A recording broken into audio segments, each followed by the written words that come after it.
नमस्कार, मैं हूं प्रकाश और आप देख रहे हैं द न्यूज पोस्ट। बिहार में जंगल राज या कानून राज, ये एक बड़ा सवाल है क्योंकि नीतीश कुमार हमेशा ही बिहार में कानून राज की बात कहते हैं। तो यही नीतीश कुमार और बीजेपी लालू यादव के समय को गुंडा राज और जंगल राज भी कहते रहे हैं। अब बिहार में गठबंधन की नई सरकार बन गई है और राजद और जदयू फिर से साथ आ गए हैं।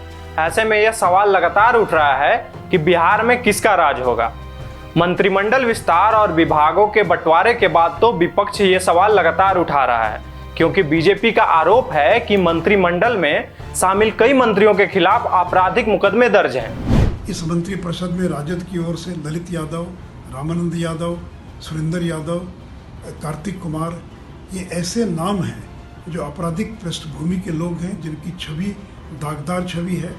ये ललित यादव वही हैं जिन्होंने दीनानाथ बैठा के जो एक दलित ट्रक ड्राइवर थे, उनके पाँव के नाखून को उखाड़ लिया था, जिस आरोप में उनको लालू जी ने मंत्रिमंडल से बर्खास्त कर दिया था। सुरेंद्र यादव पर 9 मुकदमे चल रहे हैं, यहाँ तक कि यौन शोषण से जुड़ा भी एक मुकदमा उनके ऊपर चल रहा है। एक्सटॉर्शन, आर्म्स एक्ट, किडनैपिंग, तमाम मुकदमे सुरेंद्र यादव पर दर्ज हैं। रामानंद यादव, कार्तिकेय कुमार की भी वही स्थिति है। और ये ऐसे नाम हैं जब इलाके में चलते तो लोग उनके नाम से डरते हैं। ये अनंत सिंह का दाहिना हाथ आ गया, ये सुरेंद्र यादव आ गया। नए मंत्रिमंडल में बीजेपी सबसे ज्यादा कार्तिकेय सिंह और सुधाकर सिंह को लेकर हमलावर है। सुधाकर सिंह बिहार के नए कृषि मंत्री हैं, मगर चावल गबन के एक मामले में ये आरोपी भी हैं और उन पर 2013 में इसी मामले को लेकर मुकदमा भी दर्ज हो चुका है। इसे लेकर लगातार बीजेपी नीतीश सरकार को घेर रही है। बीजेपी के लगातार प्रहार के बाद सुधाकर सिंह ने सफाई भी दी है और कहा कि उन्होंने कोई घोटाला नहीं किया है और ये भी कहा है कि बीजेपी सबसे बड़ी झूठी पार्टी है। जो आरोप लगाने वाले हैं खुद ही कानून से ऊपर अपने को समझते हैं, बड़का झूठा पार्टी के लोग। हाई कोर्ट के निर्णय को देखना चाहिए, न्यायपालिका ने जो ऑब्जर्वेशन दिया है उसको देखना चाहिए। आरोप लगते रहते हैं जीवन में, जब सार्वजनिक जीवन में आदमी आया है तो उस पर आरोप लगेंगे ही, लेकिन आरोप के पीछे जो तथ्य है उस तथ्य को भी देखना चाहिए। गांव देहात में कहावत है, कौवा कान ले लेंगे, तो कौवा के पीछे दौड़ेंगे कि कान को देखेंगे हम। घोटाला है तो ये उन्हीं के द्वारा किया हुआ घोटाला है, उन्हीं के लोगों के द्वारा किया हुआ घोटाला है, मैंने थोड़ा ना किया है। सरकार के अधिकारी और कर्मचारी जहाँ उससे और सरकार चलाने वाले लोग वही थे, क्यों उन्होंने छोड़ रखा है? 9 सालों से 7, 2, 9, 10 सालों से क्यों छोड़ रखा है लोग इस पूरे मामले में? सुधाकर सिंह के साथ ही कार्तिकेय सिंह पर भी बीजेपी हमलावर है। दरअसल कार्तिकेय सिंह को बिहार में कानून मंत्रालय की जिम्मेदारी दी गई है, मगर बीजेपी का आरोप है कि उनके खिलाफ कोर्ट से अपहरण के मामले में वारंट जारी किया जा चुका है।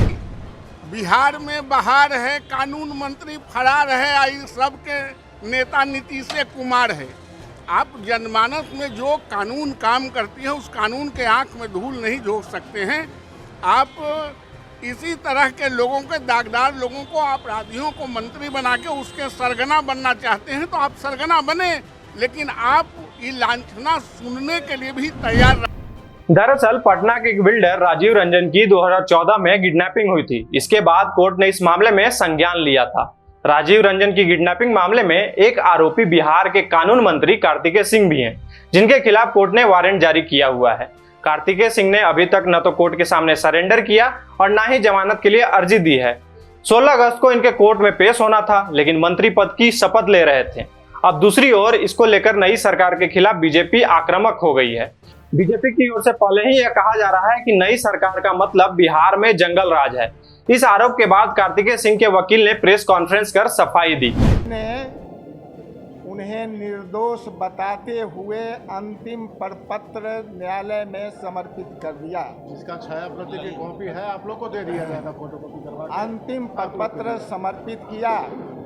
उस अंतिम प्रपत्र के समर्पित करने के बाद कोई भी कानून के जानकार व्यक्ति या आप मीडिया वाले लोग भी यह अच्छी तरह जानते हैं कि पुलिस का अनुसंधान जब पूर्ण हो गया तो वह मुकदमा वहीं एंड कर गया। मगर आपराधिक मुकदमे के आरोपी व्यक्तियों को राज्य में मंत्री पद देना कहां तक सही है, यह खुद एक बड़ा सवाल है।